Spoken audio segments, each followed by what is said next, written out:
I've been very intrigued by the question of digital currencies, cryptocurrencies, and I've seen that the Bank of France and the European Central Bank as well has decided to embark on a 2-year research project in order to evaluate digital currencies. Can you tell us a little bit the difference between cryptocurrencies and digital currencies?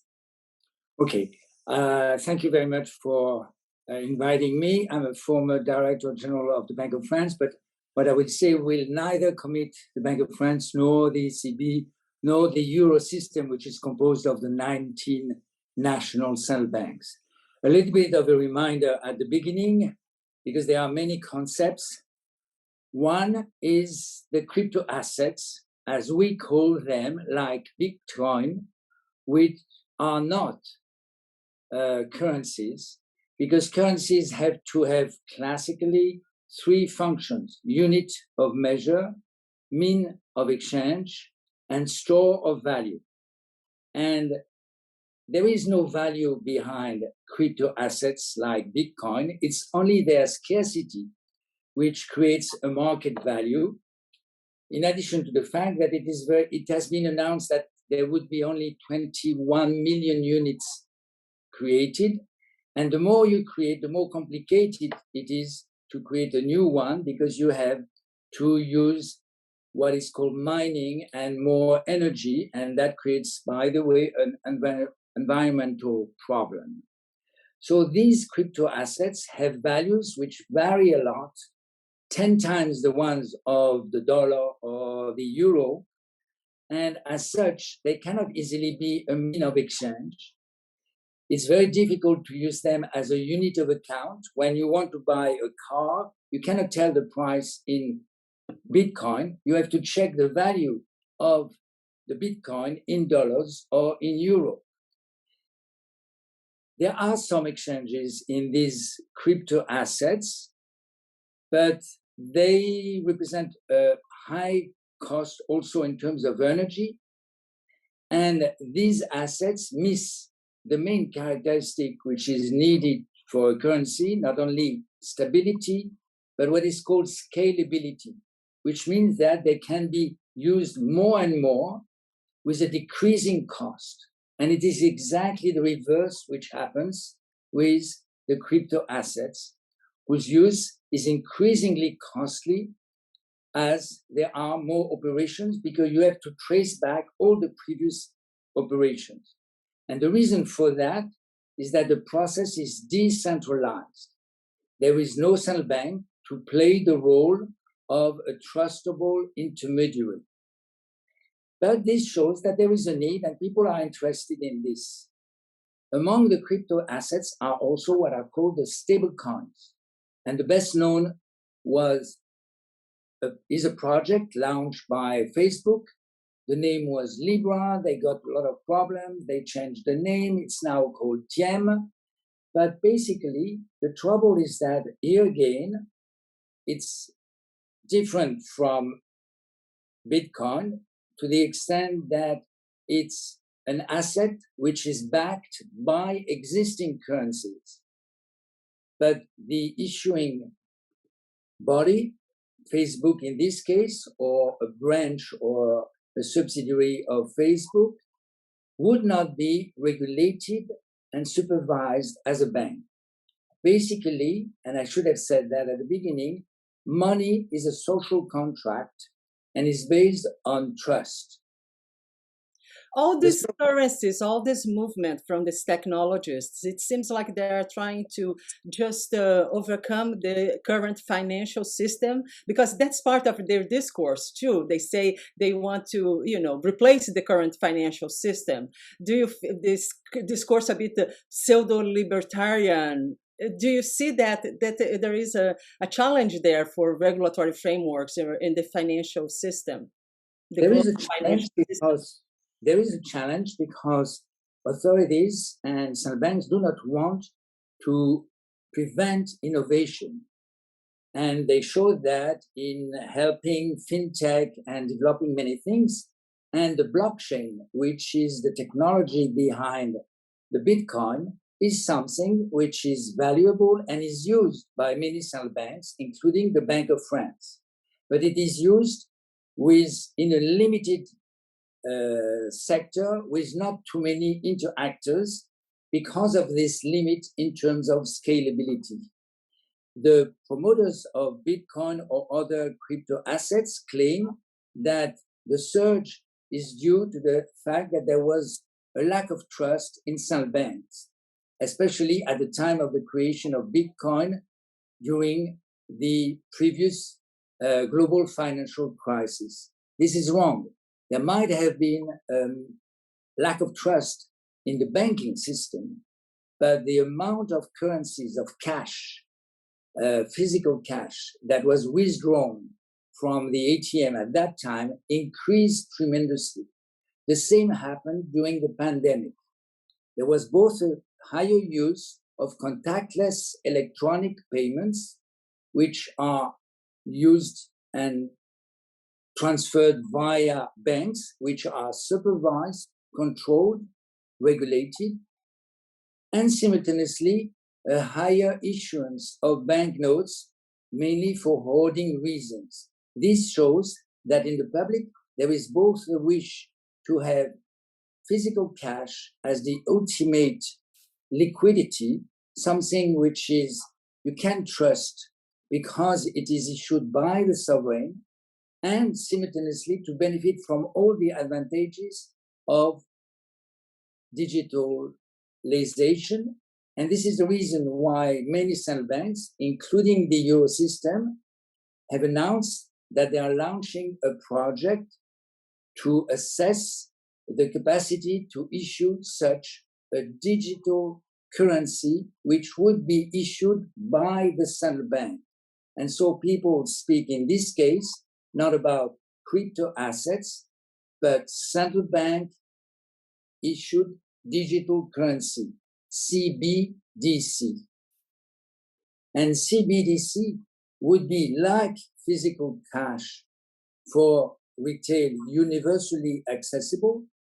It would be totally trusted because it's central bank issued, but it would be electronic, like the transfers you do with your deposits in a bank account. Now, it's not the beginning of the research. Research has been done by the ECB and the national central banks. The Bank of France has already experimented several examples of operation done with banks. So it's not the retail part, it's the wholesale part, the one which is interacting between the central bank and the banks. And the project consists in assessing the user case for a euro, a digital euro, and that may take about 2 years. And then I'm pretty sure that the conclusion will be positive and that some form of digital currency in euro will appear, Christine Lagarde said, in about 4 to 5 years. Isn't there a danger because the society as a whole isn't on the internet, on high-speed internet? Or are we just that optimistic that in 5 years' time, everybody will be having access to a mobile phone and be able, aren't we risking to leaving some parts of the population behind?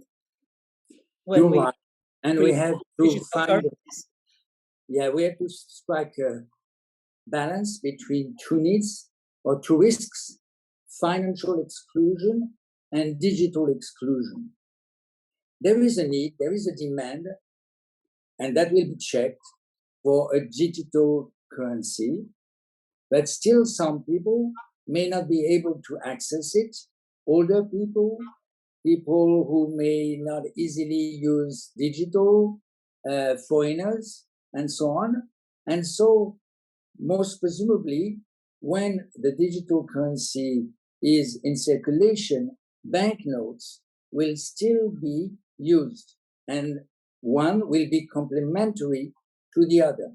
In the same way as currently, deposits are transferred electronically between banks for your account when you have a payment, but you still have some cash at home or in your pocket.